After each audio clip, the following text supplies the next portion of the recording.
45 wird jetzt zurückgeschossen. Und von jetzt ab wird Bombe mit Bombe vergolten.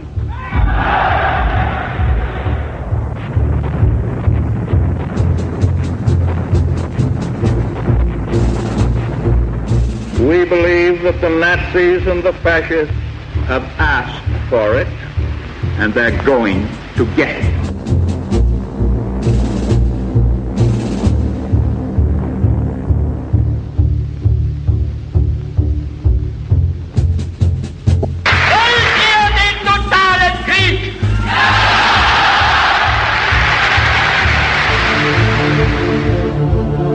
Los socios americanos de Hitler.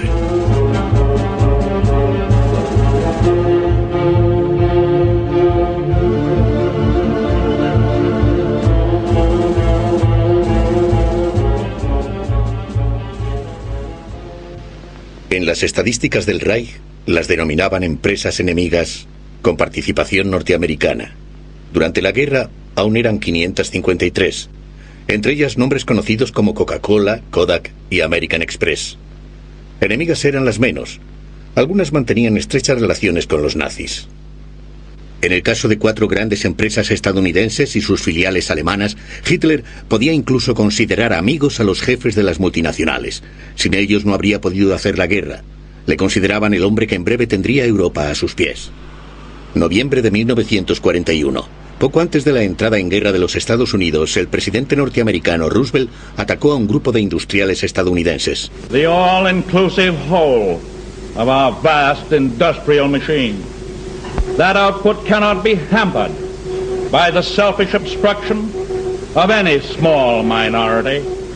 A small but dangerous minority of industrial managers who perhaps hold out for extra profits or for business as usual.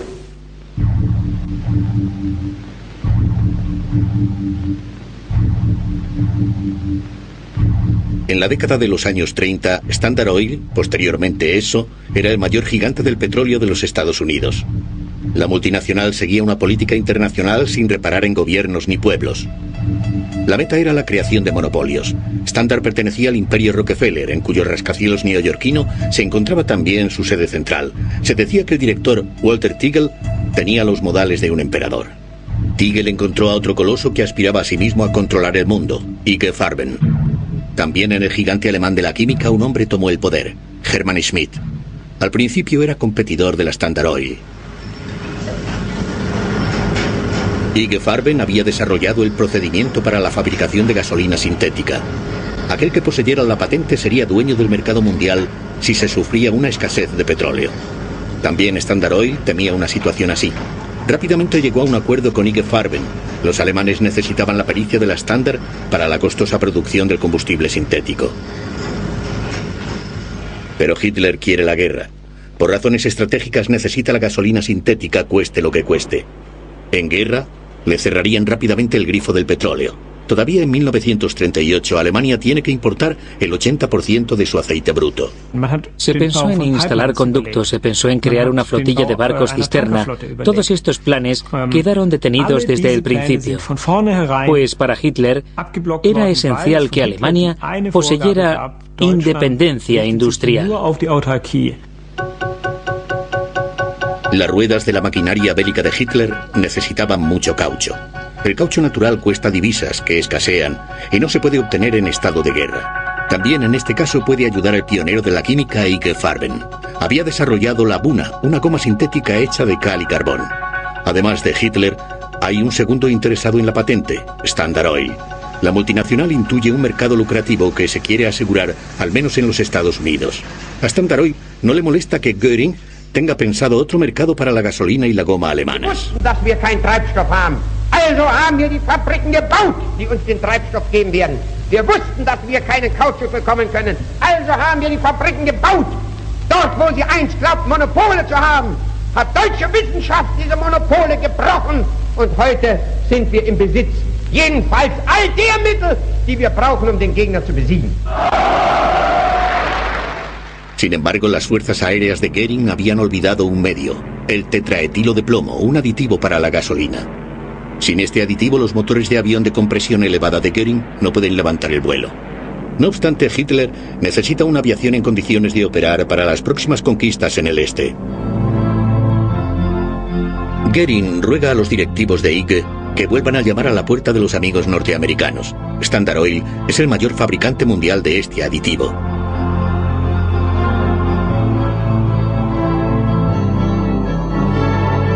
El director de la empresa, Walter Teagle, en Nueva York, y el director de IG Farben, Hermann Schmidt, en Berlín, habían decidido hacía tiempo la construcción de 2 fábricas de tetraetilo de plomo en Alemania.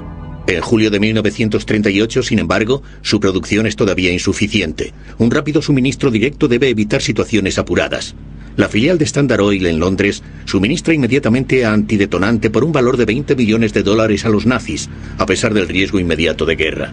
Ahora Hitler puede anexionar los Sudetes y preparar la invasión de Checoslovaquia. En el verano de 1939, poco antes de la invasión nazi de Polonia, los ingleses vuelven a suministrar tetraetilo de plomo por un valor de $15 millones. Así se posibilitan también los primeros ataques relámpago a Inglaterra.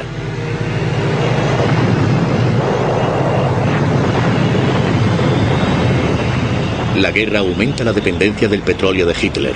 La producción sintética en Alemania solo aporta la mitad de la cantidad necesaria. De nuevo se encuentra a merced de los amigos norteamericanos. Standard Oil posee casi la mitad de los campos petrolíferos rumanos de Ploesti. Se trata de la fuente de aceite bruto más importante de Alemania.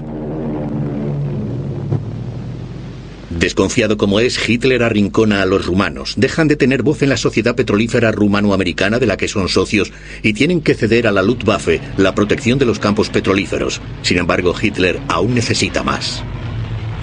Por una correspondencia que se encuentra en el archivo militar de Friburgo, se demuestra que los nazis necesitaban sin falta lubricante de petróleo residual y que únicamente los Estados Unidos podían suministrarlo. El suministro era indispensable para la guerra y debía realizarse durante la misma.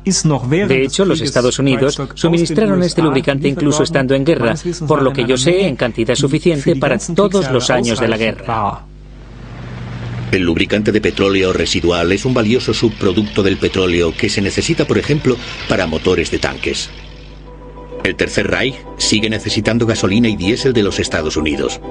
Los barcos de los amigos norteamericanos toman petróleo en el Caribe. Los barcos cisterna suelen navegar bajo bandera panameña. En el Atlántico acechan buques de guerra británicos que intentan torpedear con un bloqueo naval el suministro de petróleo para Hitler. La Marina es, en mi opinión, un caso especial, pues hicieron negocios directamente con los Estados Unidos y con los países caribeños.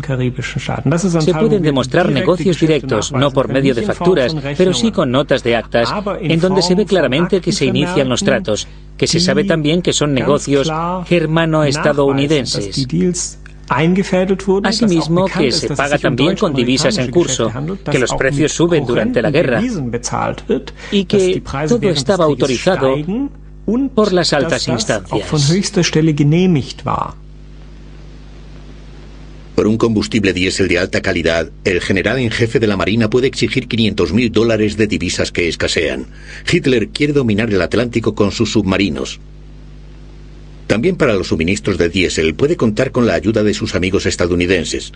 Además de Standard Oil, se trata principalmente de Texaco, del amigo de Hitler, Torkil Riva, un norteamericano de origen noruego, que también tiene relaciones con el servicio secreto alemán, cuyos hombres de confianza elogian a Riva. Se certifica que es pro-alemán y se le clasifica como sincero admirador del Führer.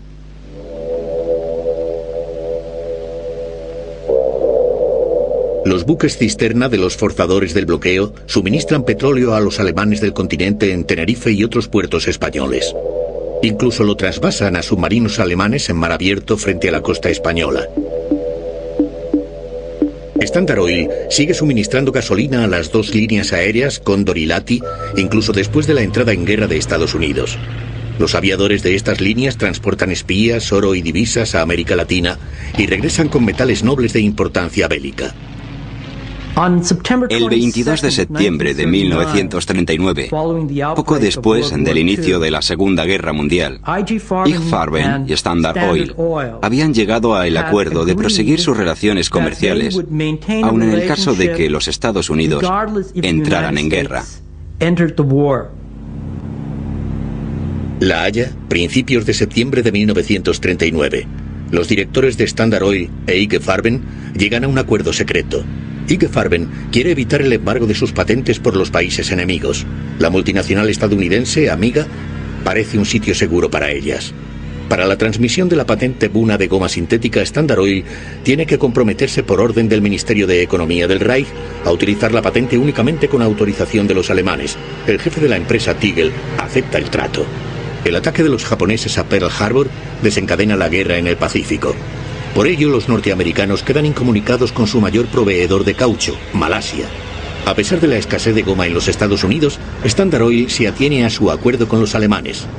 El procedimiento Buna no debe caer en manos de rivales como Goodyear.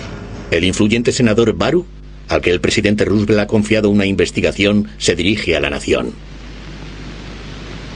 We find that the existing rubber situation to be so dangerous that unless corrective measures are taken immediately, this country will face both a military and civilian collapse. Al mismo tiempo, hay que racionar la gasolina en este país donde abunda el petróleo. Numerosos norteamericanos, también diputados del Congreso, culpan de ello a las sociedades petroleras que siguen aprovisionando a los nazis y retienen además la patente del caucho. El senador Harry Truman, que posteriormente se convertiría en presidente, ordena una investigación del Senado sobre la situación de defensa, cediendo a la opinión pública. Le apoya a Thurman Arnold, especialista en cárteles del Ministerio de Justicia. A Arnold le molestaban hacía tiempo Standard Oil y sus poderosos jefes, entre ellos Tigel. Ya antes había intentado inútilmente imponer una multa de $50.000 a la multinacional por sus negocios con el enemigo.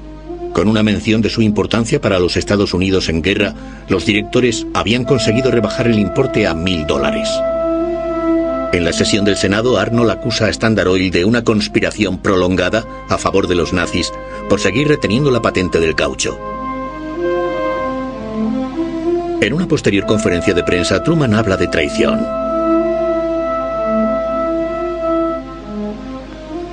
Por decisión del Congreso se autoriza la utilización de las patentes de Buna en los Estados Unidos.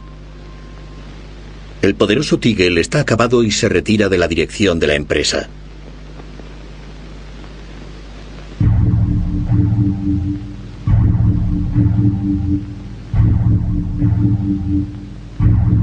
El Führer y el Opel Blitz eran camaradas inseparables. Hitler y sus soldados lo utilizaron para el avance y después también para la retirada.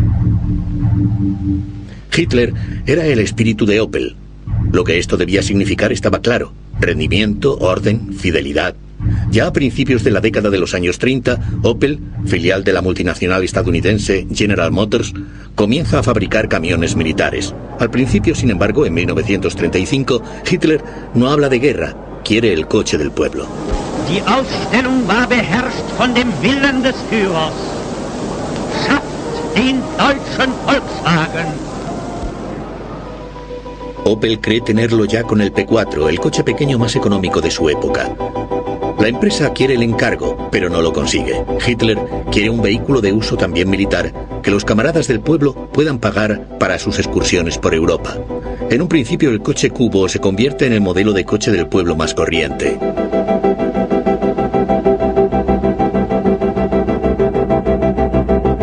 Aún así, Opel puede construir su coche del pueblo, el Blitz. Ya en 1935 se crea, de acuerdo con la Wehrmacht, Fuerzas Armadas Alemanas, la fábrica de camiones de Brandeburgo. La dirección de Opel y en aquel momento también los estadounidenses en el Consejo de Administración se dan cuenta rápidamente del tremendo negocio que suponen los encargos del ejército. Construida para los nuevos procedimientos de producción de Estados Unidos, cada día salen 120 camiones de la cinta. Este Opel Blitz era la columna vertebral de las Fuerzas Armadas. Construido por Opel, con la ayuda, y hay que decirlo claramente, del dinero de Estados Unidos. Sin el Blitz, Hitler no habría llegado ni a Viena. Durante la anexión de Austria, fallan muchos camiones de otros fabricantes. De la noche a la mañana, se requisan cientos de Opel Blitz en la cercana Baviera, para que la Wehrmacht pueda entrar en la capital austriaca. Hitler se siente agradecido. Realiza una visita personal a la fábrica de Brandeburgo y encarga otros 2.000 Opel Blitz.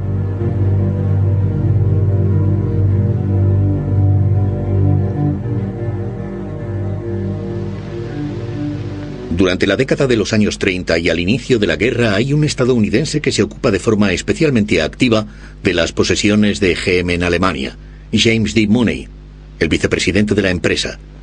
Por sus esfuerzos para la conversión de Opel en importante fábrica de armamento, Hitler le confiere en 1938 la Orden del Águila, la mayor distinción del partido para extranjeros. El Opel Blitz pasa las pruebas de fuego donde quiere que se lo utilice, en las conquistas del Este, la anexión de los Sudetes y la invasión de Checoslovaquia, pero también en las campañas relámpago hacia el oeste. En pocas semanas quedan sometidas Holanda, Bélgica y Francia.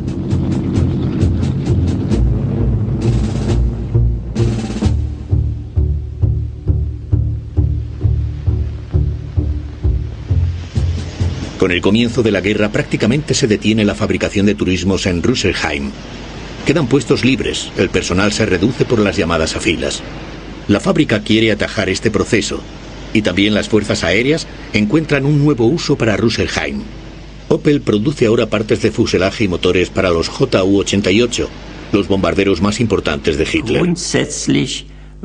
Ya pocos días después del comienzo de la guerra, se había llegado a un estrecho acuerdo entre la Luftwaffe y la fábrica de Rüsselsheim. Esto se vio favorecido también por la reunión con el vicepresidente Mooney, que no solo tenía relaciones con la dirección del Partido Nacional Socialista, sino que se encontraba entonces en Berlín. Acudió a Rüsselsheim y se reunió finalmente con Göring. En su conversación con Göring, Mooney expresa una cierta simpatía por la política de los nazis. También él opina que Alemania había recibido un trato demasiado duro por parte de Francia e Inglaterra después de la Primera Guerra Mundial. Göring anima a Mooney a que haga de intermediario entre los países en guerra. Mooney lo consulta con el presidente Roosevelt y este accede a ponerse a disposición como moderador. Roosevelt desea a Mooney buena suerte en su misión. Berlín, febrero de 1940. Una carta aduladora al querido canciller del Reich abre a Mooney el acceso a Hitler en la nueva Cancillería del Reich. En un diario que nunca llegó a publicarse por oposición de General Motors, Mooney informa sobre su conversación con Hitler. En su informe a Roosevelt, describe a Hitler como acogedor y amistoso.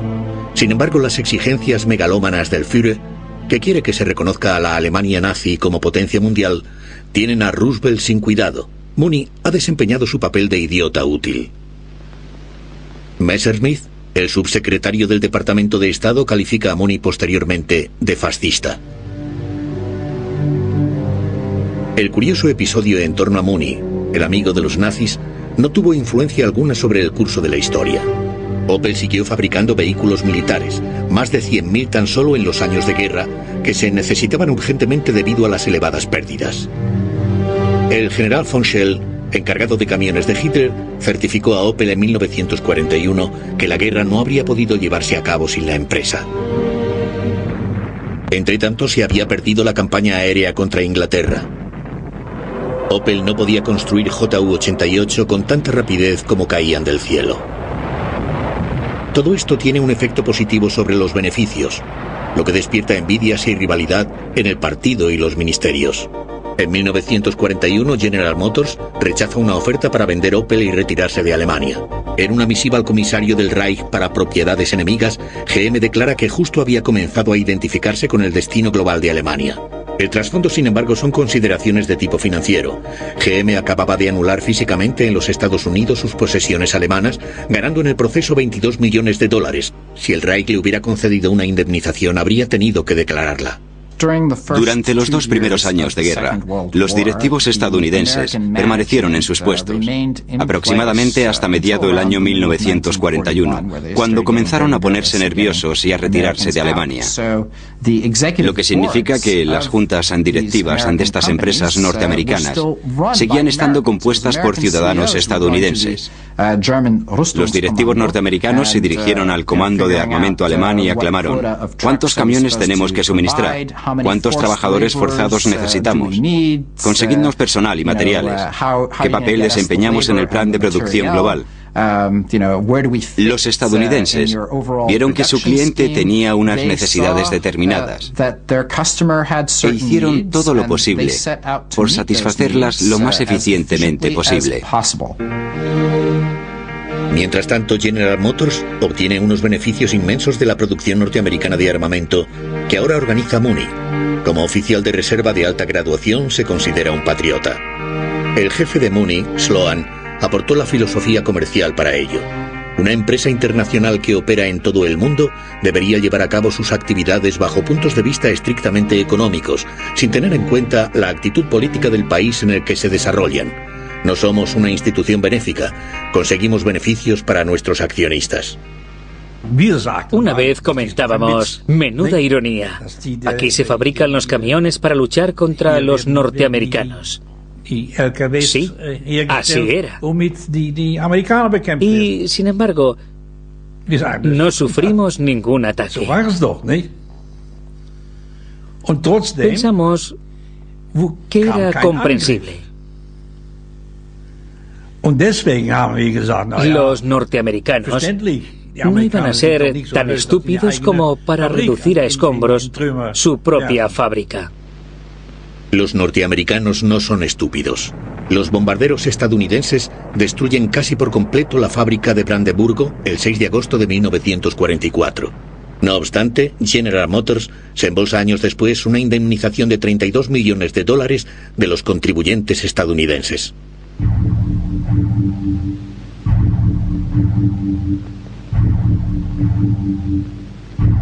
En 1921 se publicó la traducción alemana del libro de Henry Ford, El judío internacional. Entre Henry Ford, el legendario fabricante de automóviles, y Adolf Hitler, existía ya tempranamente una afinidad espiritual, el antisemitismo. El libro de Ford reforzó el odio que sentía Hitler hacia los judíos y le sirvió de modelo para el escrito difamatorio Mi lucha. Los líderes industriales estadounidenses consideraban a Hitler y a las dictaduras fascistas europeas como una posible solución a los problemas que tenían con los movimientos obreros y los sindicatos. En opinión de Ford, los sindicatos eran obra del diablo. El brutal proceder de Hitler contra los sindicatos agradó a Ford, que mantenía guardias armados en sus fábricas. Ya antes de la toma de poder, apoyaba económicamente a Hitler. Un retrato del benefactor colgaba en la sede muniquesa del Partido Nacional Socialista Obrero Alemán. En lo que respecta a Henry Ford, en aquel entonces se le consideraba la inspiración de Hitler, pero fue mucho más que eso. Henry Ford era casi el dios de la producción en masa, o quizá debería decir su papa. Miles de personas le escribían diariamente: es usted el mayor héroe. Ha introducido el sistema de producción que ha engrandecido tanto a Estados Unidos. El Fordismo se convirtió en la ideología de la clase industrial alemana. Todo debía realizarse según el ejemplo de Henry Ford. Detroit sigue siendo la patria de Ford. En las fábricas en la calle Piquet, actualmente ruinas industriales, se encontraban en otro tiempo las cadenas de montaje de las que salía el famoso Tin Lizzie de Ford, el primer automóvil popular y barato producido en masa. Colonia 1930. Henry Ford coloca personalmente la primera piedra de su propia fábrica en Alemania. Los negocios no marchan bien al principio, sus coches son demasiado caros y sufren el rechazo que muchos alemanes sienten por los artículos de fabricación extranjera. Wer sich als durchschnittlicher deutscher Kraftwagenbesitzer heute einen ausländischen Wagen kauft, kann nicht darauf hinweisen, dass ihn dessen bessere Qualität dazu bewogen hätte. Denn hier sind unsere deutschen Automobile zurzeit von ausländischen nicht mehr zu schlagen. A principios de la década de los años 30, las fábricas de Ford no funcionan a pleno rendimiento. Colonia y Detroit, donde Edsel, el hijo de Henry Ford, ha asumido la dirección, buscan una salida. En un escrito confidencial a Edsel, Colonia indica que en Alemania se está desarrollando una economía de guerra en la que los encargos del gobierno se vuelven cada vez más importantes. Los estadounidenses no lo consideran un problema. Venden sus 8 cilindros como motor para un vehículo todoterreno militar. Ha comenzado la adaptación de las fábricas Ford. Detroit acepta también la siguiente condición. Los fabricantes extranjeros de automóviles ya no reciben caucho para las llantas y tampoco divisas para la importación. Tienen que conseguir la goma por trueque y ceder el 25% de ella para fines armamentísticos. El camarada Hitler se muestra agradecido. Por fin los coches de Ford fabricados en Colonia pueden llevar el sello de calidad de producto alemán. Los negocios con el gobierno se animan. En 1938, Ford y Opel se incluyen en la planificación de las Fuerzas Armadas, que necesitan rápidamente 100.000 camiones, entre ellos también vehículos pesados de 3 ejes y otros accionados por cadena. Los nazis tienen incluso mucha prisa. Quieren recibir en 1938 inmediatamente 1.000 camiones de Ford. Los de Colonia no pueden entregarlos tan rápido. Los estadounidenses ofrecen rápidamente su ayuda. Por lo que se ve, no les parece indebido. Los motores, chasis y cabinas de los camiones importados en octubre de Detroit se montan clandestinamente por la noche en Colonia y la Wehrmacht los recoge al amanecer. Justo en el momento en que el mundo entero está preocupado por Checoslovaquia y por el propósito de los nazis de extorsionar a Checoslovaquia e invadir los Sudetes, justo en ese momento, las Fuerzas Armadas acuden a Ford y le dicen: necesitamos 1.000 camiones ahora. Y yo pregunto, ¿parece plausible que Ford no supiera para qué se iban a emplear estos 1.000 camiones? El encargo no era un secreto para Ford. Los nazis habían pagado parte del suministro incluso con los escasos dólares. No obstante, Ford no lo reconoció hasta después de décadas. Hitler ya había distinguido anteriormente a Henry Ford con la Orden del Águila por su excelente colaboración. Ford permite que el vicecónsul alemán en Detroit fije la condecoración en su solapa a finales de 1938. También Ford demuestra ahora su reconocimiento por los buenos negocios. En el 50 cumpleaños de Hitler, el 20 de abril de 1939, la empresa transfiere 35.000 marcos del Reich a la Fundación para Donativos AH.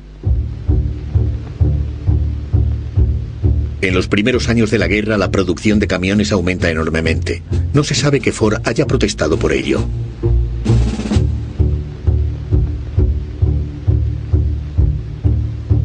Cuando Henry Ford se entera que la fábrica de Dearborn debe producir 6.000 motores para la Royal Air Force británica, se opone. Solo acepta encargos para la defensa de los Estados Unidos, escribe al Daily Mail londinense. Sin embargo, Ford no tiene nada en contra de que las fábricas francesas bajo ocupación alemana trabajen a pleno rendimiento para la Wehrmacht y produzcan 1.000 camiones al mes. El director de Ford Francia, Maurice Dollfuss, quiere conservar la fábrica para la familia Ford. Se opone a la influencia de los de Colonia y se siente directamente responsable ante los Ford padre e hijo. También después de la entrada en guerra de los Estados Unidos, hace llegar a Edsel Ford informes de éxito. Todavía en junio de 1942, Edsel Ford agradece a Dollfuss su actuación ejemplar. En Colonia, Ford solo puede producir los suministros para las Fuerzas Armadas con ayuda de trabajadores forzados. Se alojan en el recinto de la fábrica. En los años finales de la guerra, Ford da trabajo además a miles de presos de campos de concentración que toma prestados de las SS por 2 euros al día. Las condiciones de vida y de trabajo son brutales. En la fábrica había policías. Había un nazi que llevaba una insignia. Llevaba aquí una cruz gamada.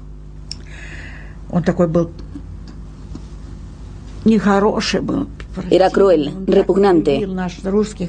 Nos odiaba a nosotros, los rusos.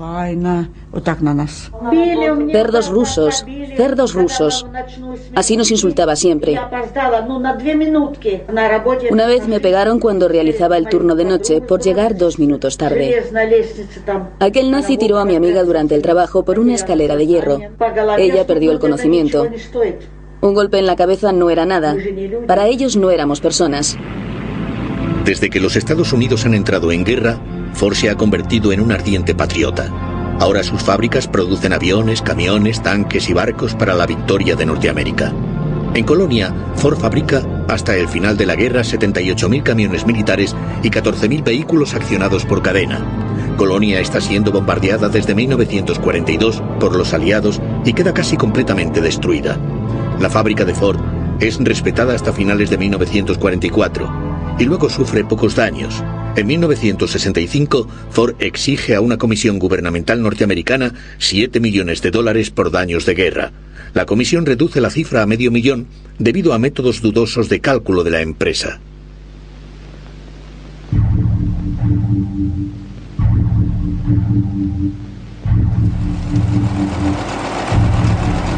IBM ya fabricaba entonces los precursores de los ordenadores actuales. En Alemania lo hacía la empresa propiedad de la multinacional Deutsche Hollerith Maschinen AG de OMAG. Por medio de tarjetas perforadas podían procesar rápidamente cifras para estadísticas, asientos y cálculos e imprimir los resultados. Seid ihr entschlossen, dem Führer in der Erkämpfung des Sieges durch dick und dünn und unter Aufnahme auch der schwersten persönlichen Belastungen zu folgen? Entre el público de Goebbels, un hombre aplaudió con especial entusiasmo, Albert Speer. Nombrado ministro de armamento por Hitler en febrero de 1942, debía por todos los medios hacer posible la victoria que se había alejado tanto después del fracaso de la guerra aérea sobre Inglaterra y el duro primer invierno ruso. En breve tiempo dobló y triplicó la producción. El Führer le distinguió por ello. Speer creó el Maschinelle Berichtswesen. No tenía muy buena opinión de la burocracia, pero sí de la organización. El MB era un sistema de control y gobierno de la industria, las fuerzas bélicas y la administración que solo podía funcionar con ayuda de las máquinas de Hollerith. El MB proporcionaba a Speer cada mes un resumen exacto del estado de la economía y le permitía reaccionar inmediatamente. Era su arma de gobierno. El informe rápido mensual sobre la producción de guerra, realizado con tarjetas perforadas, era un asunto secreto del Reich y se limitaba a 12 ejemplares. Se podía ver todo de inmediato: peticiones del ejército, estado de la producción de armamento, consumo y reservas de materias primas, reservas de energía y el número de trabajadores existentes o necesarios, inclusive los forzados y su origen. La toma de poder de Hitler dio un enorme impulso a la filial alemana de IBM. Si sus máquinas se utilizaban ya anteriormente en la mayoría de las grandes empresas industriales, pronto el gobierno se convirtió en uno de sus clientes más importantes. En 1935, de OMAG construyó en Berlín-Lichterfelde una gran fábrica nueva. Con la activación de la producción de armamento de Hitler, conseguimos muchísimos encargos y nuevos clientes. En aquella época nos iba de maravilla, financieramente y desde todo punto de vista. Desde el principio pusieron un gran cartel en el muro: empresa modelo del Frente Obrero Alemán. Así podíamos demostrar que éramos capaces de aportar mucho a la construcción del Estado de Hitler. Ese fue el motivo de aquella distinción. También el presidente de IBM, Thomas Watson, está impresionado por el éxito de OMAG y le gusta viajar con frecuencia a Alemania. En el verano de 1937, la Cámara de Comercio Internacional celebra su Congreso Mundial en Berlín. Watson acepta el cargo de presidente. Según un artículo del New York Times, durante la celebración en la Kroll-Oper se encuentra entre los extranjeros que elevan el brazo derecho en el saludo nazi al entrar el Führer. Sin embargo, lo vuelve a dejar caer a media altura. Al día siguiente es recibido por el Führer. Se consideraba a Watson un admirador de Adolf Hitler, al que ya había apoyado antes de la toma de poder. En aquel momento me parecía que teníamos una buena relación con el gobierno y con IBM. Watson afirmó públicamente, lo que luego reflejó la prensa, que Hitler se encontraba en el camino correcto con sus planes y que todo iba a salir bien. Nosotros, naturalmente, estábamos encantados. También Watson recibe la Orden del Águila del Führer. Se la coloca Hal Maréchal, que entonces era todavía el ministro de Economía nazi. Watson sigue convencido de que Alemania se encuentra en el camino correcto, incluso después del programa nocturno del Reich, durante el que los nazis proceden de forma extremadamente brutal contra los judíos. Aunque los periódicos norteamericanos dejan bien claro el objetivo de los nazis: el exterminio de los judíos. También se cuenta con la colaboración de Deomag, que cumple el mayor encargo del gobierno hasta ese momento con gran celo. Sus máquinas realizan el Gran Censo de 1939, con el que los fanáticos racistas de las SS quieren averiguar cuántos judíos viven en Alemania, los Sudetes y Austria. Para una segunda tarjeta, la llamada tarjeta complementaria, se pide también el nombre y la dirección, la raza y el origen de los padres y abuelos. El Departamento de Razas de las SS quiere detectar así a todas las personas judías, medio judías o con un cuarto de sangre judía. A Hitler no le importa la religión, sino la raza. IBM se mantuvo neutral y prácticamente no se mezclaba en esos asuntos. Porque si convenzo a alguien de algo, siempre estaré pisando a otro, y eso no lo querían en Deomag. ¿Era la política de la empresa? La política de la empresa, naturalmente. Con la invasión de Polonia comienza la política de exterminio en el este. Cracovia se convierte en la capital de la zona ocupada de Polonia, transformada en gobernación general. Hermann Frank, el brutal gobernador de Hitler, reside en el castillo de Cracovia. Los fanáticos del orden ven también aquí una tarea para las máquinas Hollerith. En Cracovia se crea un gran departamento estadístico.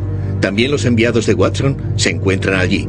La representación de IBM en Cracovia cambia de nombre a Watson Business Machines.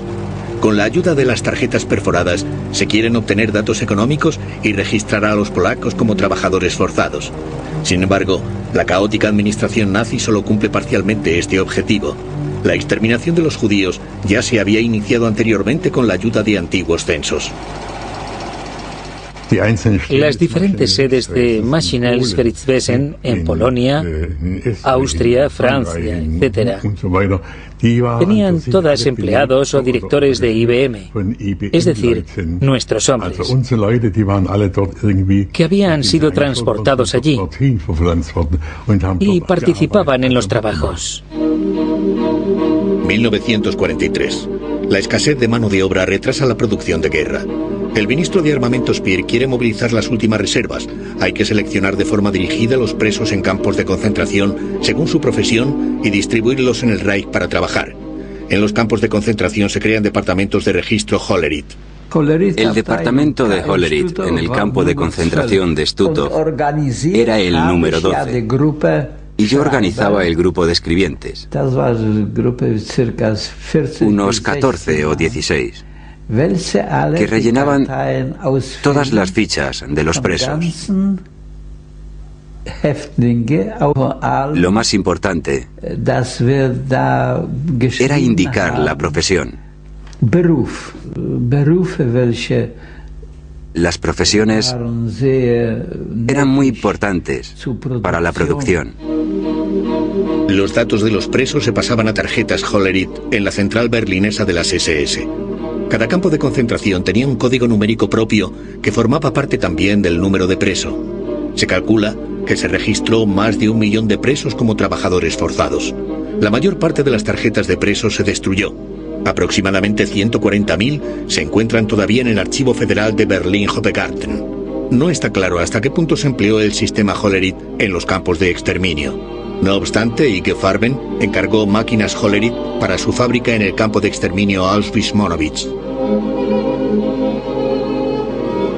Como se reciben cada vez más noticias sobre los crímenes nazis, en el verano de 1940, Watson devuelve la condecoración de Hitler.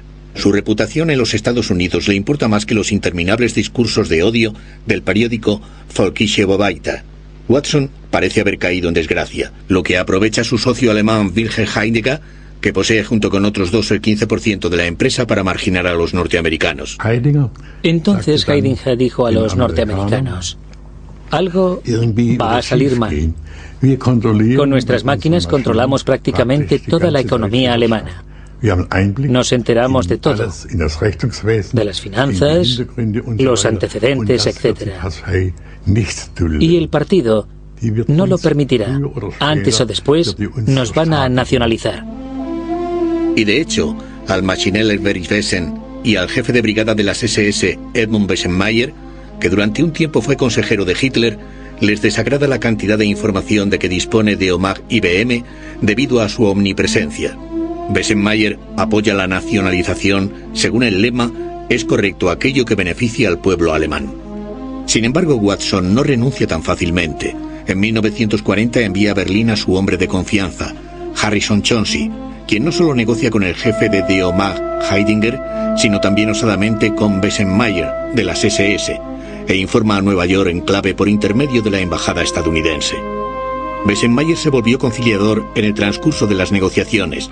Los nazis necesitan a IBM para su maquinaria bélica. En lugar de la nacionalización, IBM debe contentarse con la minoría de acciones. Siguiendo instrucciones de Watson, Chauncey también rechaza esto con el razonamiento: si los alemanes ganan la guerra, Europa quedará abierta para nosotros, y si la pierden, todo seguirá como hasta ahora. Con la entrada en guerra de Estados Unidos, los nazis renuncian a la expropiación y nombran a un fideicomisario de Die Wehrmacht para IBM. Watson puede estar contento. De esta forma, IBM queda como propiedad de la empresa alemana Die Wehrmacht hasta el fin de la guerra. Al Ministerio de Justicia estadounidense, la posición de IBM en Alemania le parece cada vez más sospechosa. Un experto en economía de la guerra del ministerio, Harold Carter, comienza a redactar un resumen sobre las actividades de IBM en Alemania y Europa, el informe Carter de 1943. En un anexo anónimo, evidentemente de un colaborador resentido de IBM en Europa, se califica la empresa de monstruo internacional, que pertenece a la misma clase que los nazis. El informe no tiene consecuencias. Los que se quedaron fueron los ganadores. Antes de la guerra, crearon la maquinaria bélica alemana. Durante la guerra, la destruyeron como socios del Pentágono. Y después de la guerra, regresaron por encargo del ejército norteamericano para controlar la industria alemana. Ya a finales de 1943, el inspector jefe Hiller de la Dirección General de Finanzas Berlín-Brandeburgo mencionó a Opel, Ford y Hollerith como empresas que habían obtenido pingües beneficios hasta ese momento. Dado que los dividendos y beneficios no se podían transferir al extranjero, se emplearon para aumentar el capital de las empresas. Los accionistas no resultaron perjudicados, todo lo contrario. Después de la guerra, la viuda del presidente Roosevelt, Eleanor, se horrorizó al enterarse que los accionistas se habían beneficiado de que las fábricas de Ford en Alemania y Francia obedecieran a los nazis. El 19 de septiembre de 1945 escribió en el New York Times: «Las complicaciones comerciales tienen un extraño efecto sobre nuestro patriotismo y nuestro sentido de la ética».